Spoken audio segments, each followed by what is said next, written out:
Hey everybody, Jason Burmes here, and it has been a while since I have joined Action for Assange for a live stream, and there is no time like the present. I've had Steve from Slow News Day on quite a bit over the past few weeks here and exclusively over at rockfin.com as well. Action for Assange is on Rockfin.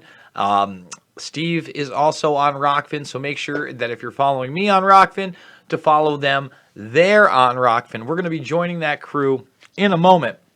But what I'm going to try to focus on with them is this book and how it treats Assange and the news and the elites. And if you've seen my past video with Eric Schmidt, those segments are just so important because it openly talks about how if WikiLeaks were exposing the right enemies, oh, they'd be the good guys and they'd be encouraged. But in the future, he'll be furiously prosecuted, and we have to stop the live streamers, and we need the authoritative sources to be on the side of the elite. And I'll read it word for you. So if you guys don't know who Action for Assange is, you do need to go check them out right over here. And currently they're getting ready to go overseas again and cover the trials. As you guys know, at the end of February, I joined that group in D.C. For several protests, and then went to the InfoWars National File event where Alex Jones, Gavin McInnes, Michael Flynn Jr., Millie Weaver, Owen Schroyer, Nick Fuentes, Lee Stranahan, and others were there. We interviewed Cassandra Fairbanks. What a bombshell interview that was about Rick Grenell, and so much more. So I can't encourage you guys enough to support them and their actions, real activism on the ground. A reminder, we are fully demonetized on this platform, fully demonetized. If you do donate and you want to leave a question or comment, we do those in the super chats on the AMA. They are the new super chats since we don't get that privilege anymore in the new digital age, right, Eric Schmidt? Oh, I know, Eric, you're not involved with Google anymore. You're not a consultant for Alphabet or any of the, businesses owned and run by, well, it's Alphabet, Google, then YouTube. That's the chain of existence. And the idea that those are private companies, folks, that is a jokey jokerton. That is hilarious. It is not factually based. It is in the realm of ridiculous. And I need people to really understand that. Again, when you have Google in bed with NASA and Goldman Sachs and Amazon and Lockheed Martin in the field of quantum computing all the way back in the D-Wave days and artificial intelligence, they don't pay taxes. They have all the loopholes. They are in bed with the government. This is not even a technocracy. This is a technopoly, and we must smash it to the ground. That is what we must do, folks. That is how we've got to do it. I hope I didn't black out there. We got 46 watching and nobody in the comments yet? That's weird. That's odd. Usually guys are rampant in the comments. But we're going to join them in a couple minutes. Maybe it's because people are still watching the last video that I just wrapped up about 20 minutes ago. But I just want to reiterate, it's so important to get involved yourself. I'm probably going to be going down to D.C. for these actions as well. Obviously, I won't be going overseas. It really depends on, what I'm up to. Because we all know that I want out of New York State, and I need to get out of New York State. And it's time to get out of New York State. Why? Well, Eric Schmidt's going to help reimagine New York State. That's one of the many reasons to get out. I've been talking about it before then. Eric Schmidt has not made it a harder decision. Made an easier one. Okay? Bilderberg steering member Eric Schmidt. Technopoly monster Eric Schmidt. New digital age, new world order. Eric Schmidt. Oh yeah, he said new world order in 2008 when they were launching Android. When Android wasn't a thing, huh? When they were launching what's in almost everybody's pocket. Oh, look at that. There's the reflection of that green screen, and you see a little bit. Oh, you can almost see how I run it. Look at that, guys. You can see how I keep. Oh, there it is, and that's how it look. Oh, that's the studio. That's the little camera I'm on. Oh, it's magic. So, guys, without further ado, let's join the crew. Thumb this video up. We do it live. we do it live, and hopefully this is going to be a smooth transition. Thank you. And it looks like we are joined now by friend of the show, independent filmmaker, and content creator extraordinaire, the one and only Jason Burmes. Jason, how are you tonight? I am very happy to be joining you guys, simulcasting on the channel, letting people know that they need to support you guys and go hit the donations over here at defend.wikileaks.org/donate so you guys can cover that on the ground. How are you, gentlemen and ladies? It's been a while. It has been. I think the last time you were on, we were barely on martial law. It's been one heck of a journey, my friend. We were just speaking with Nozomi Hayase. She's a wonderful liberation psychologist and author, and has done some really prolific work on Julian Assange. Trying to hammer home the fact that politicians are the public relations firm for unelected global predator class. I know this is something that you touch on fairly frequently. It does get lost in the mix a little bit when you hear secondhand that Eric Schmidt is going to be retooling the education center, system of New York. Or you hear, oh, what you got there? Well, I'll tell you what I have here. I'm so glad that you brought up Eric Schmidt, because I've been on a little bit of a Schmidt kick lately, especially... You having a Schmidt fit, are you? I'm having a Schmidt fit, and we're going to find out why.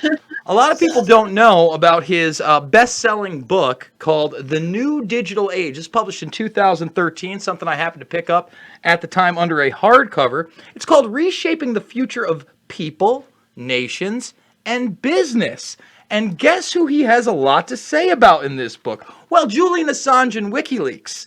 And I'd like to read a couple excerpts out of here, because it comes into being that basically if WikiLeaks was exposing the right people, well, then it would be okay. But since they're not, well, we would expect that future Western governments would ultimately adopt a dissonant position towards digital disclosures, encouraging them abroad in adversarial countries, but prosecuting them ferociously at home. And, they go over the whole entire WikiLeaks situation. And then the next section is the reporting crisis. I wish I could get it without the glare, but there you can see it, the reporting crisis.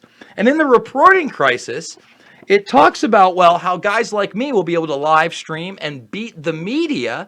So it will be essential, okay, particularly for the elite, the business leaders, policymakers, and intellectuals who rely on established media. Validation will be critical. In other words, they better validate what we say and believe, as will the media's ability to provide cogent analysis. In fact, the elite will probably rely more on established news organizations simply because of the massive swell of low-grade reporting and information in our system. And Steve, unfortunately, I think yourself, myself, Andrew, and others, we are low-grade reporting to these people, unfortunately.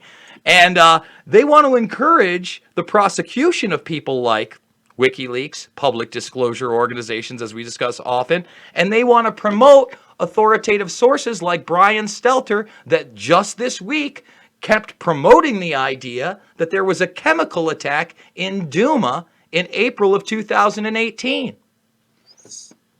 Yeah, it's interesting that book came out in 2012 because Julian Assange released When Google Met WikiLeaks a year ahead of that, which disclosed to anyone who would pick it up and read it just how entrenched Google was, and Eric Schmidt was and is, in narrative control and manipulation of public opinion, and what we were talking about earlier with Nozomi, which is discourse control. And now we're almost a decade removed from this, and we're seeing censorship on a level that Crow calls the modern day book burning, is what we're seeing in terms of what's happening with YouTube, what's happening on social media. There are fortunately a few braver platforms like Rockfin that have stepped up over the last year to try and provide an outlet that doesn't lead by censorship. But just today or yesterday, Jason, it was Google's CEO was saying, oh yeah, we push mainstream content, nobody watches it, but we're going to keep doing it. Of course they're going to keep doing it. And I want to point out his co-author here, Jared Cohen. Boy, he hits a lot of the markers. Not only does he work for Google at the time, obviously, but he's a member of the Council on Foreign Relations, senior member. He's a Rhodes Scholar, and he also is on the National Counterterrorism Force. I mean, this guy was a box checker, and the things that are revealed in this book are unbelievable. To speak of the digital book burning, it was kind of ironic. I did an interview with Tony Gosling. He's out in UK media, basically independent, does some stuff with Richie Allen, and he re-uploads my stuff. Well, lo and behold, they took down our video that he re-uploaded. Now, my version of the video is still there. I have yet, and by the way, yes, those are beds that are on top of FEMA coffins at the Javits Center. They absolutely use those. All right, if you take a good look at that, let's make it big for the audience. But that's a flip over coffin. Those are those plastic coffin liners we talked about. So essentially, had it gotten bad, they were basically planning on taking those patients that were in critical condition, dying, and then flipping it over. That's how our government thinks. It's very pragmatic. So anyway, this video got totally pulled from his channel, saying again, they looked at it and no, we flagged it for review. Still on my channel. I've been fully demonetized now. You know, that is out there. I put it up for review, but I almost wish I could go back, and I probably can through my things, and see if that video, which I think it did, I think that got manually reviewed and remonetized. It shows you how arbitrary their system is. My video with more views than the video they took down is still up. It's the exact same thing. It has not been flagged. And originally, I think that their moderators remonetized it. So what standards exactly are we going by? That's what I'd like to know. Well, we have absolutely no press standards in the U.S. You have independent press like WikiLeaks and other organizations that literally put out raw, unvarnished, truthful information. And then you have the spin media, the mainstream media, the literal damage control for oil companies and the military industrial complex. And that's the majority of what the media we have even is and exists as. When you go to major cities where these media hubs are, you can like walk through DC, for example, and every single subway basically says, yeah, we're the Koch brothers, we built that. And it lists everything that the Koch brothers own to the point that they literally own the public transportation system. And so when people like this also buy advertisements on large media stations, they're doing so knowing that their interests are protected. 100%. And let's just talk about the digital platforms for a second, because right now, even the New York Post, who's not the greatest source, you know, one of their latest botches is they posted those staged Ghislaine Maxwell photos. You know, no one trusts the Post, but they dared run an opinion piece that questioned whether or not this might be a virus that leaked from a biolab, which is now almost the mainstream narrative. Can't call it a bioweapon, still have to say it leaked from a biolab in China into an animal, into a bat, but it went that route, and Facebook is censoring the New York Post for not going along with the narrative, and they're doing op-eds against them. At the same time, the media refuses to report on what? Thousands of protesters in Germany. Show me where that was in American media. You can barely find it in European media. It happened this Saturday. But they're all too ready to have the social distancing ambassadors, 2,300 in New York City alone, to say, no, no, no, stand there, wear your mask, be good. And then on top of that, they are now going to hire 17,000 trace contact officers in their track trace army. That's their word for it. I've been saying track trace database society for 15 years, and now it's a fucking government slogan. It's unbelievable to me that we're allowing this in this country, and I'm on my way out of New York. I got to tell you, the exodus is here. I'm going to be gone, I think, by September 1st. I got to find somewhere where it's a little less insane, but I won't be able to fly there Because some of the new regulations, guys, that they're putting out in this COVID 1984 nonsense, let me read it verbatim for you, because it's almost unbelievable. Among the steps under consideration, no cabin bags, no lounges, no automatic upgrades, face masks, surgical gloves, self-check-in, self-bag drop-off, immunity passports, on-the-spot blood tests, and sanitation disinfection tunnels like you saw in China. That's what they're proposing. You got to be there 4 hours early and possibly go through all those hoops to fly on a plane. Look who's driving. It's this guy. I think that that's changes what's my really. plans for DC a little bit. Yeah, no, I'm not flying out September 5th to go to San Jose International Airport or San Francisco International Airport to go sit around for 4 to 6 hours and get to quote the great Arlo Guthrie, inspected, injected, neglected, and selected. That's not gonna happen to me, man. I'm not gonna roll that way. You know what you should do? We've got the exact same situations going on here in California too, Jason. There's the contact trace army is being released. I think they're rolling it out over the weekend, and that's a couple thousand just in the area that I live in. I'm right outside of Silicon Valley. We've got public open space hall monitors now with like little snitch badges that they got handed to them by someone who's not even enforcing a law that's on the books.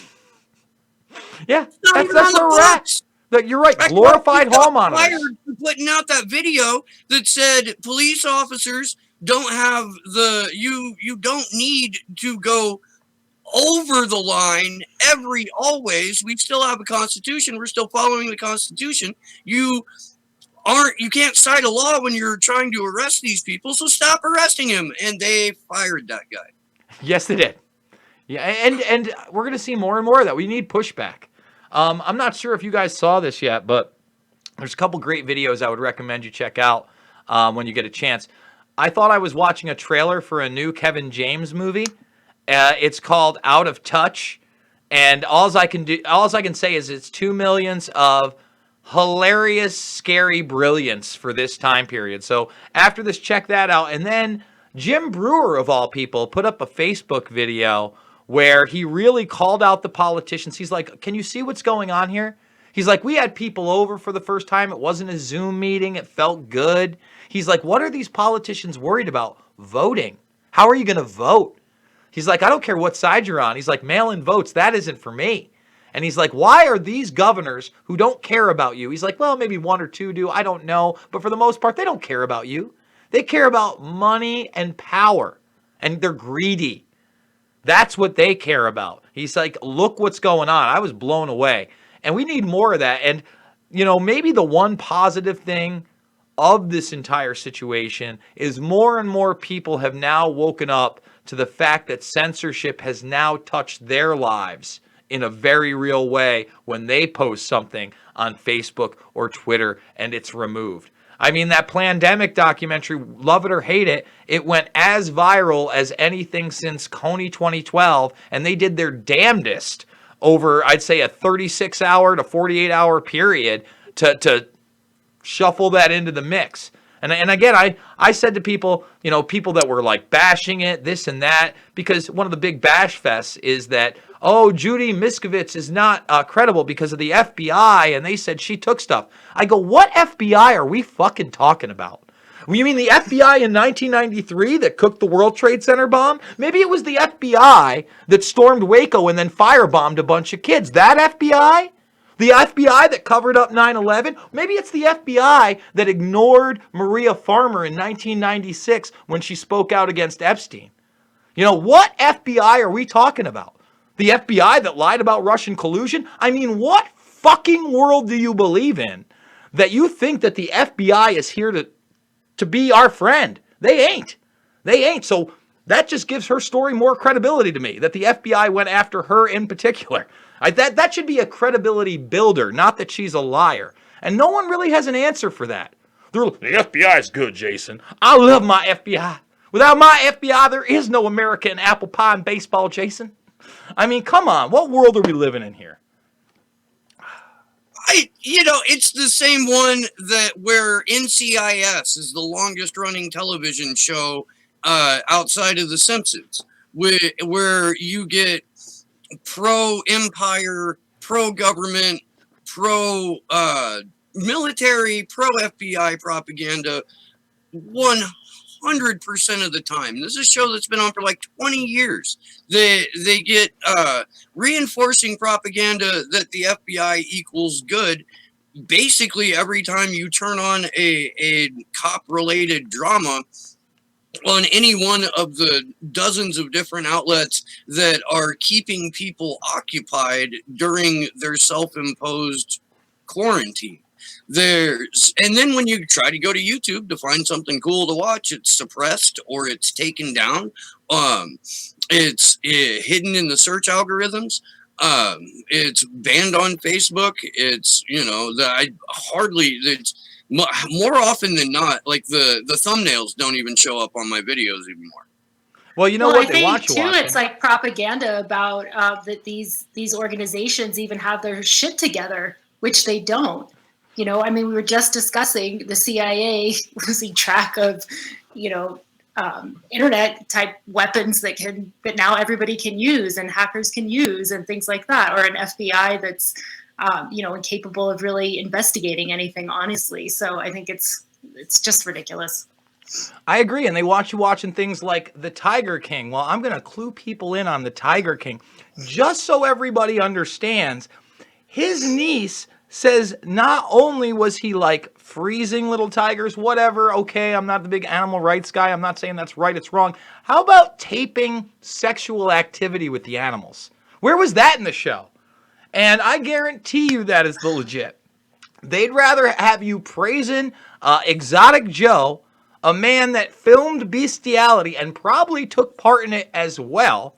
Look at that freak show. Does anybody doubt that? I mean, really? And that is unreported, almost unreported. Daily Mail's the only one will cover it. It blows my mind that that's the biggest thing out there. I watched it. It was interesting for like 10 minutes, and like I could give a fuck about Carol Baskin. Did she murder her husband? I don't care. There are bigger issues out there, folks. If you haven't noticed, our entire country is being eviscerated before our eyes. The economy is just starting to really visibly show these hits. My old boss and one of my best friends, I go over to this place called Tino's Pizza, home of the cold cheese. Go check it out if you're ever in Oneonta, New York.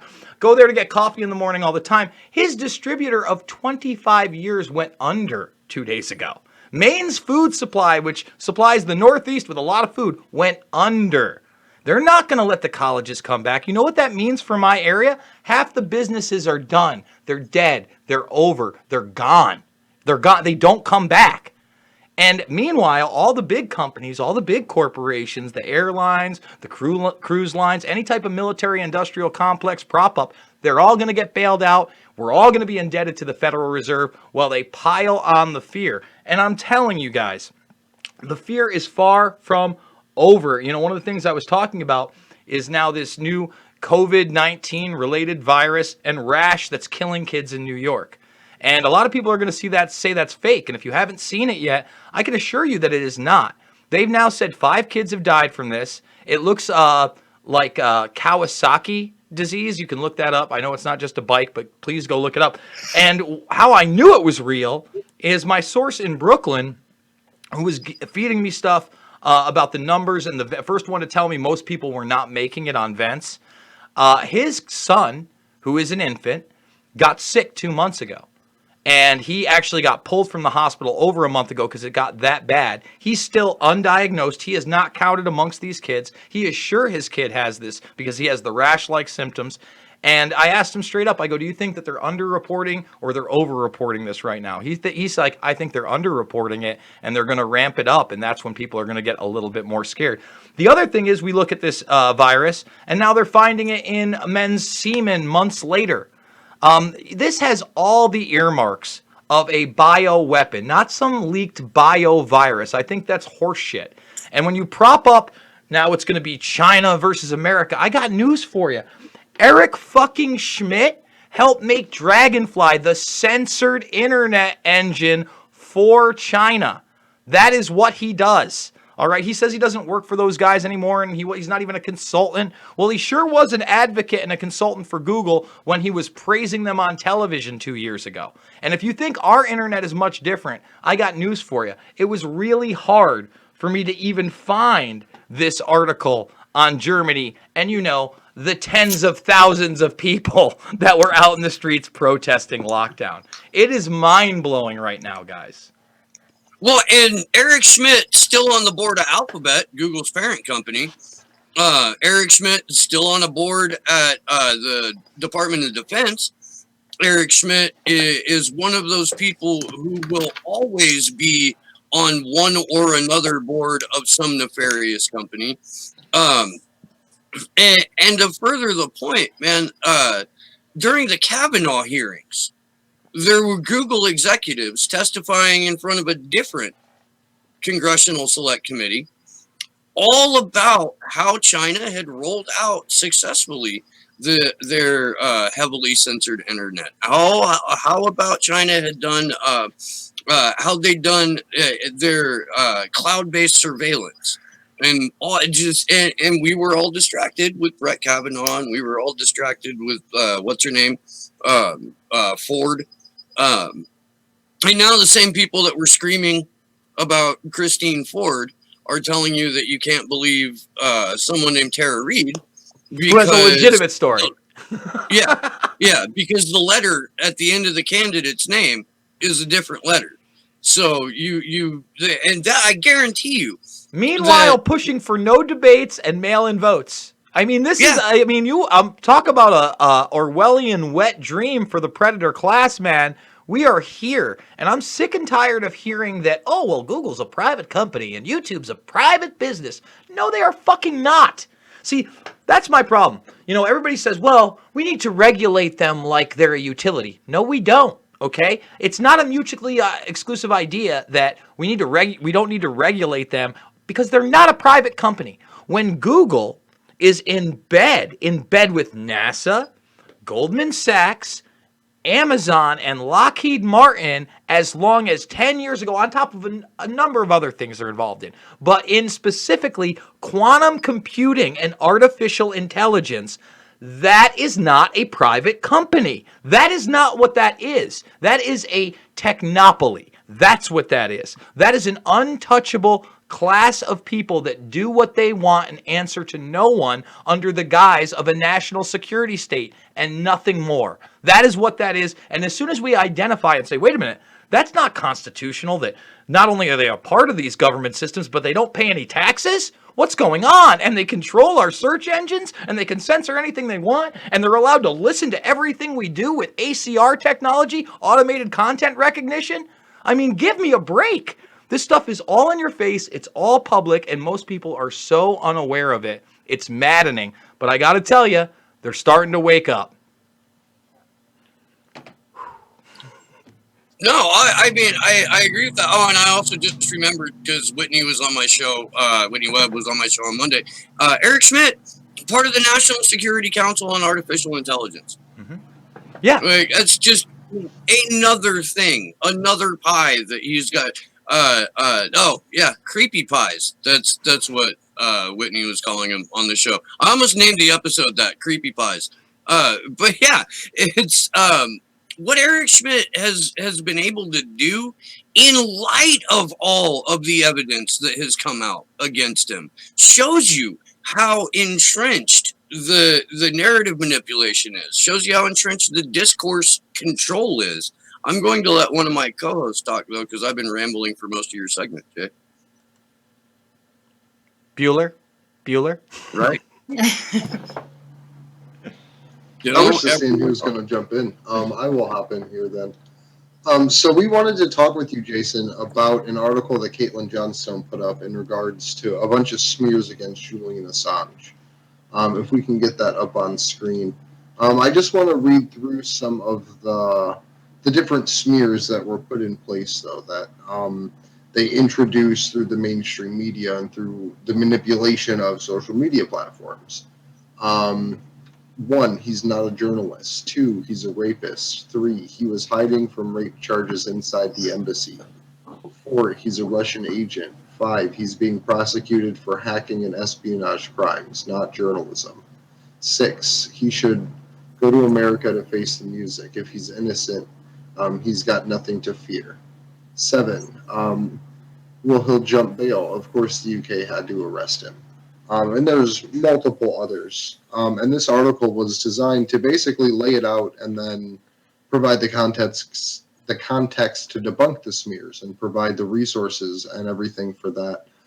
So I was just wondering if you could lead us in here a little bit, talking about just the general character assassination of Julian Assange and the larger ways that they do this to other people too. Sure. I mean, in this book, that's the propaganda machine. They talk about how the Manning leaks probably got people killed. And they also, you know what? There's another, where did I put that book? Because there's so much important about that. They actually talk about how they lie and smear that the only reason he redacted anything, here it is, was for financial reasons. Indeed, Assange told us he redacted only to reduce the international pressure that was financially strangling him and said he would have preferred no redactions. Now, I would have preferred no redactions, but to say that it was because of financial restrictions, that's jackassery. He did so that number one, so he couldn't actually be prosecuted for committing any crimes because he didn't commit any crimes. He didn't put anybody's life in danger. All right. Again, I would have preferred the raw redactions. But for them to, again, use just a small smear like that and say, oh, it was financially motivated. Oh, he's raping people. You know, the success of those campaigns shows itself when we're on the streets of D.C. and a 65-year-old man sees us protesting and goes, he's a rapist. And you got to try to set them straight, you know? Their machine works well to the masses because the masses, unfortunately, don't really pay attention. They like things like confirmation bias. They like their infotainment. It's not even information anymore. It's not journalism. It's packaged in this entertaining way where they're keeping you on the edge and you're playing team baseball. Trump is bad on everything except for the things he's really bad on, right? Like if you start saying, well, he did launch those missiles into Syria, that was a bad thing. No, that's a good thing according to CNN. Assad gasses his own people. And everybody toes that narrative. It's maddening to an extent, especially because they are the authoritative sources that are propped up by who? Google and Schmidt and YouTube. And the thing is, the only reason that Schmidt left in 2018, and anybody can go check it out, and remember, he was a consultant. He didn't really leave. He's saying, by the way, now, Steve, he's not even a consultant of Alphabet. I do want to let you know that. He's denied all ties. But the reason he left in 2018 is because the Me Too movement was getting hot. And old Schmitty hasn't been the best. You know, I know he's a social justice warrior in the media and he's a supporter of Hillary Clinton and he wants to believe all women except the ones that have accused him. All right? Let me tell you something. I'm going to tell you a story. All right? I used to work for a roofing company out here in Santa Cruz County. One of my very first jobs, the job sites that I went on, was a house that Eric Schmidt owned out in Mountain View. The entire 3 weeks I was there, never saw him, but I did see the string cheese incident and a whole bunch of hookers. And I know they were hookers because I saw them take money and then they performed acts of sexual gratification on the people that paid them. So it's not like speculation on my part that they were hookers. But yeah, he wanted an enclosed or a pool with a roof on one of the spots, and then we had to roof a guest cottage / dressing room area. And yeah, we were there a good while, and there were a lot of chicks in various state of undress. It was difficult to concentrate while you're on a roof. I don't encourage anyone to go roof around extreme nudity. It's distracting. It is. But that's my only experience here in California with anything Eric Schmidt related was roofing the guy's house and watching the string cheese incident and a bunch of chicks. Since you mentioned the string cheese incident, I would be remiss not to mention that they actually are the ones that gave Dylan, Corey, and I of Loose Change fame all the tickets to, we went to Bonnaroo in 2018. They gave us like all access passes. So we got there the first day and we had our camera equipment. We were just going up on stage and filming stuff, and everybody was leaving us alone. It was great. So shout out to String Cheese, man. Really appreciate it. They ended up playing twice during that weekend. I caught them both times. Really good show. Good times. Good times. See, there's still good things in life. I'm hoping humanity makes a comeback. I want to shake hands again. I want to hug. I'd love to have a beer with everybody again. That sure was fun, huh? That was neat. Yeah. Like, Yeah. Stuffed Ruth Bader Ginsburg dolls. Well, it was great, man. It was great. guys, I do have to wrap this up because I've been going hard all day. Why don't you tell people how they can support you and donate to this very, very important cause so you guys can go overseas and cover this, hopefully without a blood test, disinfectant, an immunity passport, and so on.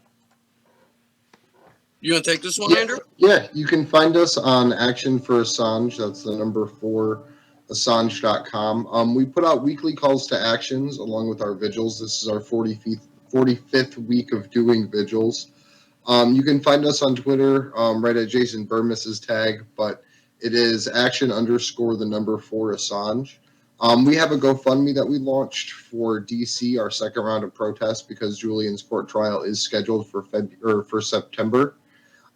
So we hope that everyone can help out with that if you can. If not, help us share the link. But I really appreciate you joining us, Jason. Listen, it's a blast every time, guys, and I'm going to try to make it more often. I'm not going to lie. The last couple months, I've been in a little bit of a funk. I mean, I'm watching like 4 hours of press conferences sometimes a day. That's been peeled back to about an hour, hour and a half. Now I don't have to catch de Blasio, Cuomo, Trump, and try to make sense of everything.